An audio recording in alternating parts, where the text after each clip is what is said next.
கந்தா கடம்பா திருமுருகையா சிவகார்த்திகேயா மால்மருகா செந்தமிழில் திருப்புகழ் பாடி நின்றால் மனம் மிஞ்சிடும் இன்பம் விளையுதையா. சிரகிரி வேலவனை காண்கையிலே விழி ஓரம் கண்ணீர் பெருகிடுமே. கந்த சஷ்டி கவச்சம் போதுவோர்க்கு கந்தன் கருணை என்றும் துணை வருமே. பங்குனி உத்திர நாளினிலே உனை நினைந்தே காவடி சுமந்து வந்தோம். புன்னகை புரியும் ஷண்முகனே உன் சன்னதி தேடி ஓடி வந்தோம்.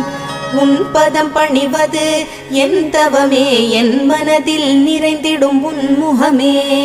ஷண்முக பிரிய குஹ குரு சரவணனே வந்தே இன்னருளை தர வேண்டும். தென்பழனி மலையில் ஆண்டி முகம் சென்னி